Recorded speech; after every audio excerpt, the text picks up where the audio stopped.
tous les grands observateurs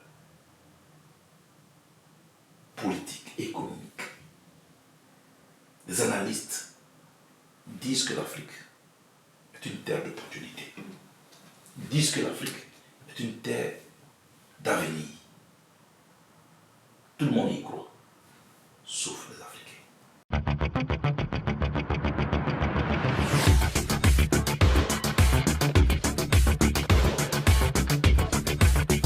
Et on parlait de tous ces sujets. Vous allez rentrer en Côte d'Ivoire, c'est une belle transition. Est-ce qu'une rencontre est prévue entre vous et votre mentor, le président Laurent Gbagbo? J'ai formulé une demande d'audience, laquelle demande a été remise au président exécutif, le professeur Hubert Oulaye, qui a reçu une délégation du projet. Mais avant, j'ai informé le président Gbagbo par les canaux habituels où nous avons l'habitude de parler. Quand je rentrerai en Côte d'Ivoire, on saura et on verra tout cela. Voilà. Par ricochet, outre le président Laurent Gbagbo, qui est votre mentor, est-ce qu'une rencontre est prévue avec les trois grands leaders? Enfin, je veux parler du président Alassane Ouattara, J'ai formulé une demande d'audience au président Alassane Ouattara, qui, en tant que premier responsable du pays, devrait me recevoir pour que je donne la nouvelle d'ici. Quand je suis africain, qu'on le veuille ou non, l'actuel chef du village, c'est lui. Donc j'ai formulé une demande d'audience pour pouvoir le rencontrer. J'espère qu'il me fera l'honneur de me recevoir. Puis après lui, je vais rencontrer les autres. Mais la première personnalité que je vais rencontrer, c'est d'abord le président de la République. Ensuite, je rencontrerai les autres leaders. Pas seulement les trois grands, mais je dis tous les acteurs de la vie politique. Société civile, tout le monde. La vie de la Côte d'Ivoire ne se limite pas seulement à des politiques. Voilà. Pour beaucoup d'Ivoiriens, des millions en tout cas, vous représentez l'avenir politique en Côte d'Ivoire. Est-ce que vous en avez conscience? En tout cas, en tant qu'acteur majeur. On me le dit. Je le lis. Mais il y a d'autres aussi qui ne le pensent pas. Je lis souvent les commentaires. Et pendant que certains disent oui au futur président de la Côte d'Ivoire, d'autres disent mais vous êtes des plaisantins, lui là il ne peut jamais. Tout cela fait le jeu politique. D'accord? Mais comme je vous le dis, il faut éviter, à partir de tels propos, avoir la grosse tête. Un souhait n'est pas la réalité.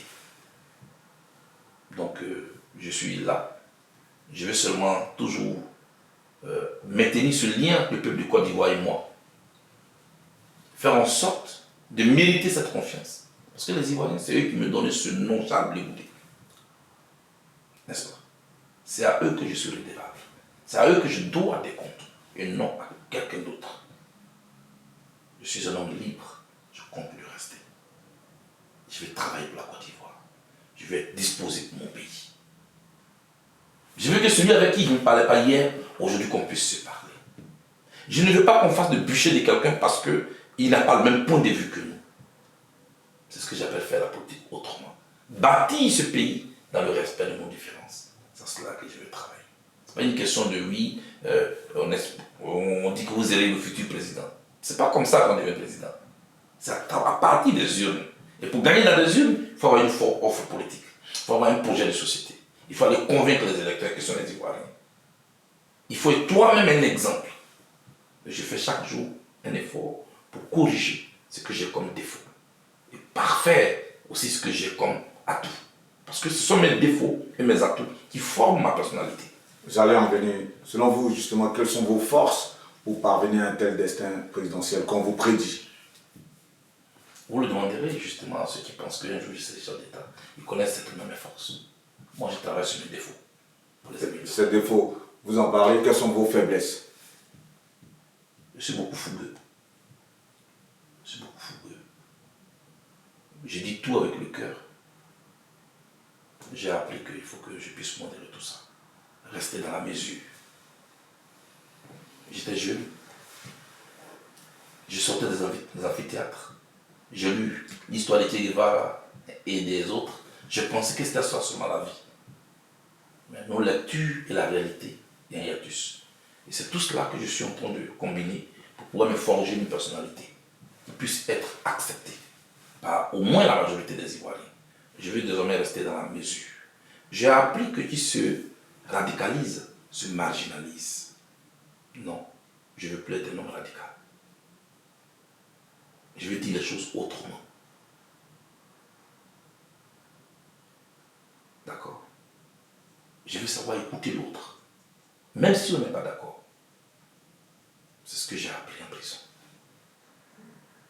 J'ai appris qu'il ne faut pas vouloir avoir tout de suite et maintenant. La vie n'est pas une course de vitesse. Ça aussi, je l'ai appris.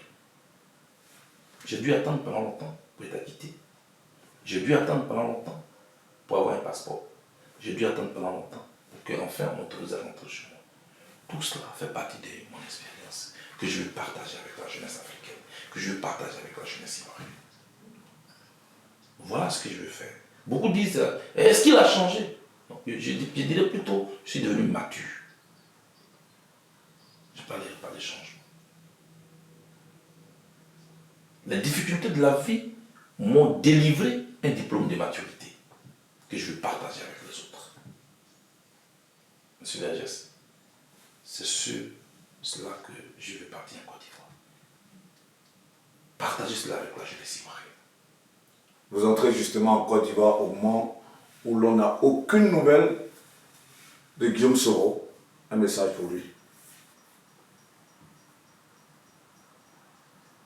Vous voulez que je lui délivre un message? Oui. Oui, un message pour lui. Vous entrez en Côte d'Ivoire au moment où on n'a aucune nouvelle de lui. Et on sait que vous l'avez reçu ici à La Haye. Ça fait partie aussi des actualités les plus fournies que vous avez pu servir. Moi, en le recevant, je vous lui donnais un message. C'est ça. Mais on peut ne pas être d'accord, mais celui avec qui on s'est brouillé hier, on peut au moins se parler. C'est ce pas que je voulais poser. J'ai reçu le procès d'Ikawo ici. C'est le procès d'Ikawo qui a annoncé ma mort au Golf Hotel. Je l'ai reçu ici aussi. J'ai reçu Jean-Luc Billon ici. J'ai reçu le ministre Akossi Benyo ici. J'ai reçu pas mal de personnalités avec qui on ne partage pas forcément le même point de vue ici. C'est cette Côte d'Ivoire-là que moi je vais rassembler. Mais est-ce que j'ai un message particulier pour Guillaume Soro? Non, je n'ai pas de message particulier pour lui. Et je sais ce qu'il traverse parce que j'ai déjà vécu ça. Vivre en cavale, ce n'est pas du tout facile. Je peux vous le dire. Je ne souhaite pas mon pire ennemi. J'espère que tout cela passera et qu'il réussira à s'entendre avec son mentor et qui s'est brouillé finalement. Parfait. Justement, selon vous, qu'est-ce qu'il devrait faire pour avoir les femmes? Je ne sais pas. Non, je ne sais pas du tout. Vous êtes des amis de oui, mais je ne sais pas d'abord ce qui les a divisés. Donc, je ne sais pas. Non, quel est le diagnostic? Attends. Pour pouvoir prescrire un remède, il faut d'abord faire un diagnostic. Moi, je ne sais pas ce qui se passe. Voilà. Je ne sais pas ce qui se passe. Il y a ce que les médias disent. Mais je ne peux pas, à partir de là, prescrire, je veux dire, un remède. Souffrez que je n'en dise plus. Je ne m'étale pas sur cette question. Parfait, mais au-delà de tout ça, il y a la démarche que vous, en tant que leader politique, vous avez eue, qui a pu attirer tout de même la faveur du pouvoir d'Abidjan. Parce que vous avez dit, vous êtes resté dans la mesure. Pour tous ceux qui ont fait des analyses de vos différents discours, de vos différentes interviews, on a vu cet homme vraiment dans la mesure, qui avait une seule volonté, celle de rentrer dans son pays. Et surtout, de ne pas se brouiller avec les autorités. Vous avez eu cette démarche. Aujourd'hui, votre frère d'hier est peut-être dans une dynamique aujourd'hui où, plus ou moins, il n'a pas encore peut-être commencé à avoir la mesure. Si vous avez peut-être quelque chose à lui... Non. Moi, je suis président du Congrès panafricain pour la justice et l'égalité des peuples projet. Quand je sors des prisons, mes amis me font le retour et le point de la situation. Notre analyse dégage une trajectoire de mesure, de modération que moi je dois porter au nom de la direction de mon parti. C'est cela qui est ma démarche. Je ne connais pas la démarche du GPS. Je ne peux pas la juger. Je ne suis pas conseiller en politique de Guillaume Soro. Je ne suis pas son conseiller en communication. Il en a suffisamment. Je partage juste sa douleur. Parce que je ne peux pas souhaiter une telle souffrance à un et autre. La Côte d'Ivoire doit être bâtie dans le respect de nos différences. J'espère qu'un jour son tour arrivera aussi, comme je suis en train de montrer. Vous êtes leader politique depuis maintenant plus de 5 mois. Des soldats ivoiriens, 46 au total, en ce moment sont toujours à Bamako. Charles Bégoudéran, dans une telle atmosphère, en tant que leader politique, c'est un sujet qui interpelle tout de même. Ma position est connue là-dessus. Oui, vous l'avez déjà fait. Mais ça continue de s'éterniser au point où la Côte d'Ivoire a pu même faire revenir à Abidjan certains militaires qui étaient dans la délégation de la MINUSMA. Tout et tout. Tout ça, vous avez suivi, tout cela. Qu'est-ce qui cloche selon vous en tant que leader politique? Tout cela fait partie des crises, des conséquences de la crise. C'est que des polichinelles aujourd'hui que d'affirmer qu'il y a une crise entre la Côte d'Ivoire et le Mali. N'est-ce pas? Et donc, pour régler les crises, ça prend du temps. L'Allemagne et la France sont pays voisins. Ces pays ont connu une pire de crise. Mais aujourd'hui, ces deux pays sont le poumon de l'économie de l'Union européenne. Du duel, ils sont passés au duo. Du face-à-face, ils sont passés au côte-à-côte. Cela est possible pour la Côte d'Ivoire et le Mali. Et je ne pense pas qu'on ait déjà atteint, je veux dire, une situation de non-retour. En diplomatie, et ce n'est pas parce que vous ne voyez rien se passer qu'il ne se passe rien. La diplomatie rime avec discrétion. Je reste convaincu qu'un jour viendra où nous allons donc aboutir à une solution négociée, à une solution de dialogue. Ce qui est ma position. Je pense que les défis majeurs sont ailleurs. C'est le terrorisme qui gagne du terrain, qui était dans le Sahel, qui avance aujourd'hui vers les zones côtières. Il faut faire attention. Pour ne pas que ces questions qu'on peut régler facilement puissent nous distraire de l'essentiel. C'est cela ma position. J'exhorte en tout cas les autorités maliennes et les autorités ivoiriennes à considérer cela et puis trouver une solution. Je pense que je ne nie pas la position de méfiance que pourrait avoir le Mali. Vit déjà sa situation fragile qu'elle vit, notamment le combat face au djihadisme et tout ce qu'on voit aujourd'hui. Mais en même temps, je dis souvent, il vaut mieux avoir la paix que de chercher à avoir raison. Il vaut mieux avoir la paix que de chercher à avoir raison. La Côte d'Ivoire et le Mali sont interdépendants. C'est deux pays voisins. On a plus de millions de Maliens en Côte d'Ivoire. On a des Ivoiriens aussi au Mali. Moi, je pense qu'il faut qu'on trouve une solution à cette crise-là. Je ne suis pas de ceux qui vouent hégémonie les soldats ivoiriens qui sont incarcérés au Mali. Je sais ce que c'est qu'être incarcéré, d'abord. Ensuite, je sais ce que c'est qu'être incarcéré hors de son pays. Je sais ce que c'est. Surtout quand on n'a pas de perspective. Des familles attendent leurs enfants. Des enfants attendent leurs papas. Des femmes attendent leurs maris. Je sais ce que c'est. Je l'ai vécu pendant 11 ans. Mais avant 11 ans, dans toute ma jeunesse, j'ai été emprisonné 9 fois pour mes opinions. Je sais ce que c'est. Je souhaite qu'une solution soit trouvée. Pour qu'on puisse apaiser. Il y a une certaine décrispation entre les deux pays. D'abord les deux pays, et puis les familles aussi. Vous savez ce qu'est un enfant? Ce qu'il peut vivre en sachant son père en prison. Vous savez ce qu'une épouse peut vivre en sachant son mari en prison. Je sais de quoi je parle. Je sais de quoi je parle.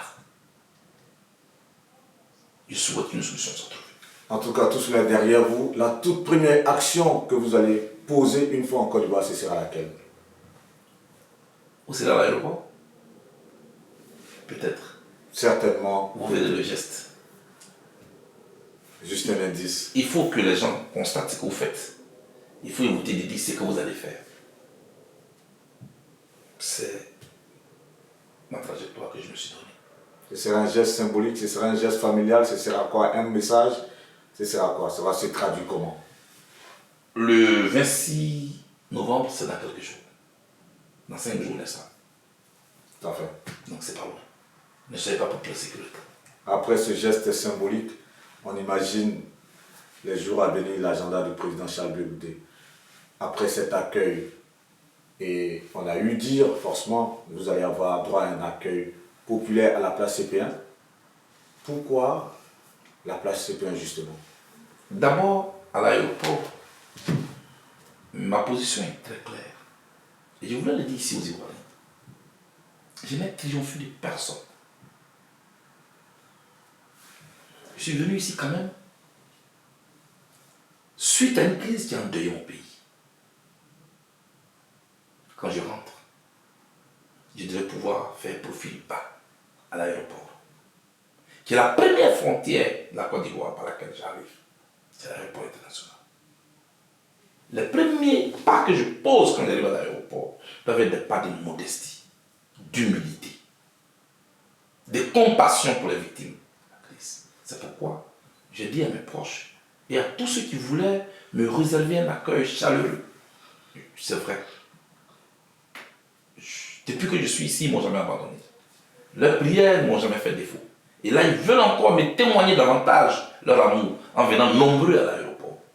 Mais je vais rentrer dans la sobriété. Un petit nombre de membres de ma famille ou de quelques collaborateurs. Et puis, pour ne pas... C'est une manière pour moi de compatir à la douleur des victimes et de respecter la mémoire de ceux qui ont disparu. Et puis de compatir aussi avec les différentes familles qui ont perdu leurs proches. Je ne peux jamais leur donner la vie. Pas parce que j'en suis responsable ou coupable, mais je suis ivoirien et je suis un acteur majeur de la crise politique ivoirienne qui a secoué mon pays. C'est ma manière à moi de le faire. C'est ma manière à moi d'appeler au pardon mutuel entre nous. Et puis, ceux qui sont contents de me voir, qui aimeraient savoir si je suis vraiment arrivé, c'est ceux à eux que je vais me présenter à la place CP, à Yopougon, pour leur dire que je suis là. Et puis aussi leur dire merci pour leur soutien, pour que je puisse les toucher, pour qu'ils puissent aussi me toucher. Voilà. Et pourquoi la place CP1 et non pas par exemple le stade de l'université à Cocody? J'aurai le temps d'aller voir les étudiants. Parce que j'ai été le chef. J'aurai le temps d'aller les voir. Vous voyez que je ne suis pas allé au siège du COJEP, de l'aéroport. J'aurais pu aller au siège du COJEP. Mais je ne veux pas être un chef de camp. Je vais donner la possibilité à l'Ivoirien lambda, qui n'est pas forcément de mon bord, de me voir. C'est ma manière à moi, déjà de donner les signaux de la nouvelle ligne que j'ai voulu prendre. Rassembler, ouvrir, respecter les autres. Voilà ma démarche. Un petit mot de l'actualité internationale, s'il faut dire ça ainsi. Déjà, Charles Blé Goudé va rentrer en Côte d'Ivoire. Je pense qu'on a assez passé en revue l'actualité nationale, l'actualité en Côte d'Ivoire. On voit tout près de nous, au Burkina Faso, un nouveau président, avec un discours assez détaché. Vous avez dû voir un peu ses sorties. Le capitaine Ibrahim Traoré, qui décide de garder son salaire de capitaine, qui parle à cœur ouvert aux populations, aux Burkinabés. Il leur dit: nous sommes en train de perdre le Burkina parce qu'on a oublié l'arrière-Burkina. Des paroles assez fortes. Vous avez dû suivre ça. Quel commentaire sur une telle arrivée d'un président, militaire soit-il, d'une certaine transition, mais qui tient un tel discours aussi tranché? C'est un militaire, non? Oui. Les militaires en général sont dits être des hommes d'honneur. Voilà. Il est venu au pouvoir. Voilà. Le discours qu'il tient est fonction des besoins actuels de son pays. Je ne vais pas aller plus loin que cela. Mais je veux vraiment m'informer avant de me prononcer. Parce qu'il y a trop d'émotions souvent dans ce qu'on fait. Moi, je ne veux pas être émotif. Non, non. Je ne veux pas être euphorique. On a vu aussi... oui. Je vais prendre le temps de m'informer pour savoir réellement qu'est-ce qui se passe. Qu'est-ce qui se passe en Guinée? Qu'est-ce qui se passe au Mali? Qu'est-ce qui se passe au Burkina Faso? Qu'est-ce qui se passe en Afrique de l'Ouest? Et qu'est-ce qui se passe en général en Afrique? Et qu'est-ce que tout cela peut aussi apporter à l'Afrique? Parce qu'avant tout, je suis africain, je suis à la tête d'un parti panafricaniste. Voilà. La tâche, elle est énorme. On espère que vous aurez les armes nécessaires pour, lorsque vous allez faire le point de tout cela, proposer certaines choses, parce que beaucoup d'Ivoiriens croient en vous. Des milliers d'Africains, pareil, croient en vous, parce qu'on les a vu battre le pavé ici pour vous soutenir, vous, le président Laurent Gbagbo. C'est clair que vous représentez un espoir certain.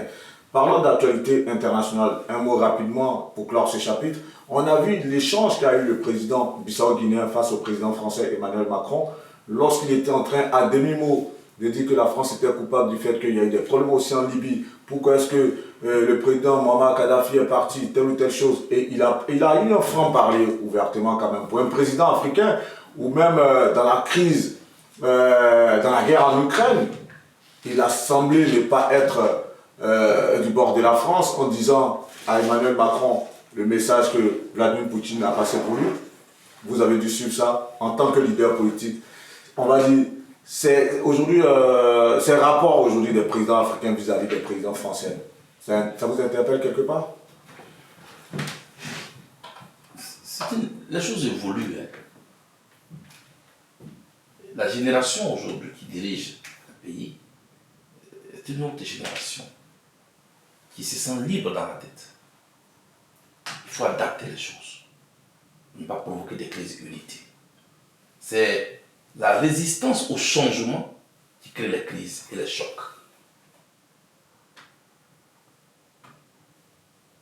En ce qui concerne les échanges, on peut se parler franchement, on peut se parler poliment. On peut se parler franchement, on peut se parler poliment. Il ne faut pas faire des sujets tabous. Tous les sujets, même ceux qui fâchent, il faut les déposer sur la table, les discuter, et puis en sortir des pistes qui peuvent nous permettre de nous éviter des crises unitaires. C'est ma vision des choses. Je ne suis pas un pleurnichard sur le passé. La Chine n'a pas pleurniché sur son passé pour être là où elle est aujourd'hui. On n'a pas passé tout notre temps au funérailles. À un moment donné, il faut penser à l'avenir. Qu'est-ce que l'Afrique veut être dans le concert des nations? Être toujours un sac au dos? Vivre toujours dans le tutorat? Ou se mettre au travail?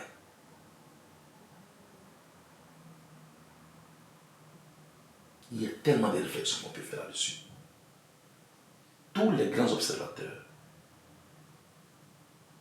politiques, économiques, les analystes disent que l'Afrique est une terre d'opportunités. Disent que l'Afrique est une terre d'avenir. Tout le monde y croit, sauf les Africains. Pourquoi? Vous savez? Non. On manque d'estime de soi. Et on manque d'estime de ce qu'on a. Parce qu'on est colonisé dans l'esprit. Et on a toujours l'impression que le meilleur se trouve ailleurs. On a toujours l'impression que le meilleur se trouve ailleurs. Sinon, comment un jeune Africain peut-il économiser près de 4 millions de francs CFA, les remettre à un passeur, se soumettre à une difficulté de traverser des déserts en Libye, où il va se faire maltraiter, pour un matin prendre le risque de se jeter à l'eau dans l'océan, pour aller travailler dans un champ de tomates d'un Italien. Alors que lui-même peut faire son champ de tomates chez lui en Côte d'Ivoire et en Juillet. La question c'est, est-ce que quelqu'un lui a dit ça? Est-ce que quelqu'un lui a dit que être propriétaire d'un champ de tomates chez toi, d'un hectare ou 2 hectares, tu peux mieux vivre qu'un fonctionnaire? C'est quelqu'un lui a dit, c'est quelqu'un a créé cet espoir en lui. Est-ce qu'on ne lui dit pas qu'être agriculteur est un échec? Pourquoi? Il faut valoriser ce qu'on a. Mais il faut être fier de ce qu'on a. Mais vous, en tant que leader politique, est-ce que vous pensez que les pouvoirs politiques en Afrique favorisent justement l'entrepreneuriat? Parce que lorsqu'on voit toutes les taxes, on a du mal à avoir des prêts avec des taux très élevés. Mais c'est ce que je suis en train de vous dire. Il va falloir, loin des émotions, loin des accusations qui restent dans un jeu de ping-pong, mettre ensemble nos intelligences, les mutualiser et puis créer les opportunités en termes de prêts, en termes de projets. Parce que nous sommes responsables de l'avenir de nos enfants. Nous sommes responsables de donner l'espoir à cette jeunesse-là pour qu'elle se réalise pour notre continent.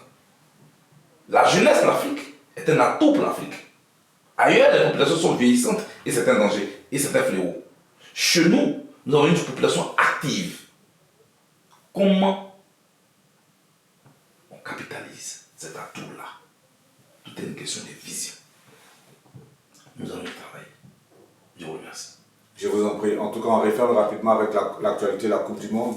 Au Qatar 2022, la Côte d'Ivoire absente, malheureusement. Ça peut arriver. Il y a des moments où on gagne, il y a des moments où on ne gagne pas. Au moment où on allait à la Coupe du Monde en 2006, le Cameroun pleurait. Aujourd'hui, le Cameroun y est. On n'y est pas. C'est l'Afrique qui gagne. Je constate simplement, et j'ai fait cette remarque, il y a 4 pays africains qui sont à la Coupe du Monde. Il y a le Maroc, il y a le Ghana, il y a le Sénégal et le Cameroun. Non. Pardon? Ah, il y a la Tunisie aussi. Donc il y a 5 pays africains. Voilà. Donc il y a 3 pays de l'Afrique de l'Ouest. Il y a 3 pays de l'Afrique francophone, je crois. Non, le Ghana est un pays anglophone. Voilà. Il y a le Ghana, il y a le Cameroun, il y a le Sénégal, il y a la Tunisie, il y a le Maroc. 5 pays africains. Sur comment nettoyer tout. Mais ces pays qui sont là-bas, l'entraîneur est ghanéen. L'entraîneur de l'équipe du Ghana, c'est un Ghanéen. Il est ghanéen. L'entraîneur de l'équipe du Sénégal, il est sénégalais.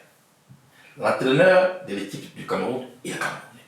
L'entraîneur du Maroc, il est marocain. Ils font confiance en leurs valeurs nationales. Ils font confiance en leurs compétences nationales. C'est ce que j'appelle, il faut avoir l'estime de soi et de ce qu'on a. Il faut valoriser ce qu'on a. Le meilleur n'est pas forcément ailleurs. Et voilà, ils sont à la Coupe du Monde. Je n'ai rien contre les expatriés. Pas du tout. Il faut bien qu'on trouve du travail à ceux qui sont chez nous. Ils ont été se former. Yaya Touré, Kolo Touré, Didier Drogba, Ebo Emmanuel. Toutes ces compétences qu'on a eues dans notre pays ont fait la fierté de l'Afrique. Ces gens aujourd'hui se sont formés. Kolo Touré a postulé. Pourquoi il ne pourrait pas être notre entraîneur? Aujourd'hui, des clubs anglais le sollicitent. Oui, il a annoncé pour entraîner Wigan, je crois bien. Donc, moi, je pense qu'il faut que cette estime de soi et l'estime de ce qu'on a, la valorisation de nos compétences, soit aussi une priorité. Je vois que la Côte d'Ivoire finira par participer à la prochaine Coupe du Monde. Et pas besoin de bruit, besoin de mettre au travail nos jeunes gens. Ils ne demandent qu'à jouer et à s'exprimer. Vous relativisez certes la non-participation de la Côte d'Ivoire à cette Coupe du Monde, mais est-ce que cette non-participation n'est-elle pas l'échec, on va dire, des instances dirigeantes de la Fédération ivoirienne de football? Pas forcément, il y a des moments comme ça. Avant qu'on ne participe à la Coupe du Monde 2006, notre équipe nationale avait piétiné, a connu des moments de difficulté. Entre 2006 et 1992, où on a pris la Coupe d'Afrique au Sénégal, donc de 92 en 2006, il y a eu des moments de difficulté. Pour former cette équipe, tu nous as fait rêver, il a fallu du temps. C'est toujours comme ça. Là où des talents reconnus au niveau international ont marqué leur époque, quand ces talents quittent donc la pelouse, c'est difficile de se remettre. Le Ghana a piétiné.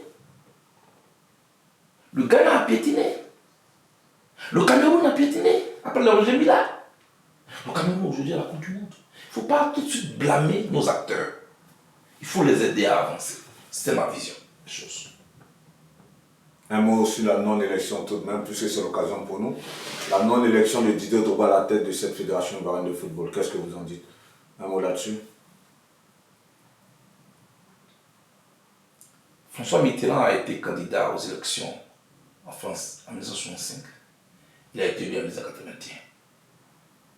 Je vous remercie. C'est-à-dire que Didier Drogba a tout le temps pour revenir. C'est ça? Il n'y a jamais d'échec. On apprend de ses erreurs, de ce qui n'a pas marché. On n'a pas eu le résultat escompté, mais ce n'est pas un échec. Didier est un grand sportif. Il a connu des moments de joie, des moments de victoire. Mais Je l'ai vu quelquefois pleurer aussi, quand ça n'avait pas marché. Et il est revenu. Et il a gagné. Et je l'ai vu prendre ses trophées. C'est un sportif complet. Il va s'en remettre. Et un jour, si sa vision est de diriger la fédération ivoirienne de football, il va certainement y arriver un jour. Voilà ce que je voulais vous dire. Vous êtes resté à l'AIE pendant de 2014 à 2022, 8 bonnes années. Vous êtes un fervent amoureux de la musique zouglou. On va terminer par ça rapidement. On a vu plusieurs artistes zouglou défiler ici à l'AIE pour vous rencontrer, pour vous voir. Tous ces artistes zouglou, certainement, qui seront à la place CP1, certainement. Ces artistes zouglou avec qui vous partagez la même philosophie de cette danse créée en 1990. Un message pour tous ces artistes. Au moment où vous quittez l'AIE et au moment où vous nous accordez cette interview exclusive, encore une fois de plus, merci beaucoup pour cette opportunité. Un message pour tous ces people avec qui vous partagez pas mal de choses en secret et même voilà, qui à travers les ventes aussi. Je veux leur dire merci. Je veux leur dire merci. Merci dans ce contexte de crise où je suis isolé ici, d'avoir fait le déplacement de mes voix. C'est pas facile. Ils sont artistes, ils sont pas politiques. Et fréquenter Bleu Goudé à cette époque-là, c'est pas chose aisée. Mais ils ont osé. Ils ont assumé notre amitié, notre relation. Je veux leur dire merci. Tous ces artistes zouglou. Je ne vais pas en citer certains pour ne pas oublier d'autres. Mais c'est un nombreux qui ont défilé ici. Au risque de leur carrière. Je veux leur dire merci. Et ce n'est pas seulement des artistes zouglou qui ont défilé ici. Il y a des artistes aussi tradis modernes qui ont défilé ici. Il y a des artistes coupés, décalés qui sont venus me voir ici. Je veux leur dire merci. Au-delà des artistes, je veux dire merci à tous ces Ivoiriens. Lambda, connus comme inconnus, connus comme anonymes, qui sont venus me voir. À ces personnalités aussi qui sont venues me voir. Mais je veux dire merci à la diaspora ivoirienne qui m'a porté à bout des bras. Je dis merci à la diaspora africaine qui a été là. Et à tous ces Africains qui ne me connaissent pas, mais qui ont porté aussi ma cause, qui me donnent de la chaleur humaine. Je dis merci à tout le monde. À ceux que je n'ai pas cités ici, à ces journalistes qui ont défendu ma cause sans me connaître.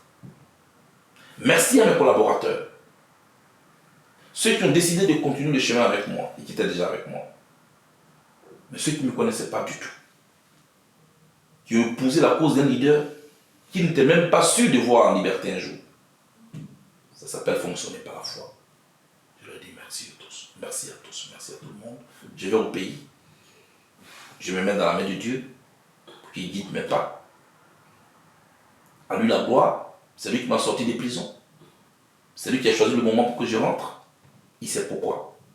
Je lui confie la suite. Et moi, je ne suis qu'un instrument. À bientôt. C'est votre mot de fin en même temps. C'est vrai qu'on allait vous demander un message fort, mais on pense qu'il s'est résumé en une motion de reconnaissance et confier ce retour-là à Dieu, le Maître suprême qui permet toutes choses. Et grâce à ce Dieu, Maître créateur de l'univers, nous avons pu vous rencontrer à 4 reprises, 4 interviews durant ce séjour à l'AE. Le tout premier entretien, c'était en février 2021. Aujourd'hui, le 4e entretien, nous sommes en novembre 2022. Nous voulons juste vous dire merci. Merci pour tous ces moments qu'on a pu partager à travers toutes ces interviews. Merci en tout cas d'avoir pu, à votre façon, promouvoir notre média digital. Honnêtement, vous l'avez dit lors d'une interview, vous nous avez donné une force, mais on voulait vraiment vous en être assez reconnaissant à la faveur de cette interview. Merci infiniment. Si vous avez quelque chose à ajouter, ce sera l'occasion pour clore cette interview encore une fois de plus. Comme je l'ai dit, je n'ai triomphé de personne. Je vais dans mon pays. À tous ceux qui ne m'ont pas compris hier, je leur demande pardon. Qu'ils aient essayé d'être des adversaires, ou ceux avec qui j'ai marché et qui ne comprennent pas ma démarche aujourd'hui, je leur demande aussi pardon. Et la vie est ainsi. Ce n'est pas sur tous les sujets qu'on est d'accord. Mais on n'est pas obligé non plus de nous corréler sur tous les sujets. On peut être d'accord sur nos désaccords et construire ce beau pays dans le respect de nos différences. C'est ça la vie. C'est la multitude des couleurs qui fait la beauté d'un tapis et de moquettes. C'est ainsi que je vois finalement la vie. Je vais dans un pays que j'ai quitté depuis plus de 12 ans maintenant. Je ne sais pas où je vais, mais je suis sûr d'une chose. Je vais chez moi. Et là-bas, il y a des Ivoiriens, au cœur ouvert, au grand cœur, qui m'attendent, avec qui on peut parler. On ne sera pas d'accord sur tout, mais il y a une seule chose sur laquelle on sera d'accord. La Côte d'Ivoire est notre pays, et la Côte d'Ivoire est au-dessus de tout. À bientôt. Merci à Charles Bleu Goudé qui nous a reçus en ce lundi 21 novembre 2022, à 5 jours de son retour en Côte d'Ivoire. Il a accepté cette interview exclusive. Merci à vous de nous avoir suivis. Merci de relayer cette information et que Dieu vous garde pour de grosses interviews encore sur votre média que vous avez porté en peu de temps à ce niveau où nous sommes. À très bientôt. C'était Guillaume Vergès pour Actu People. Merci beaucoup.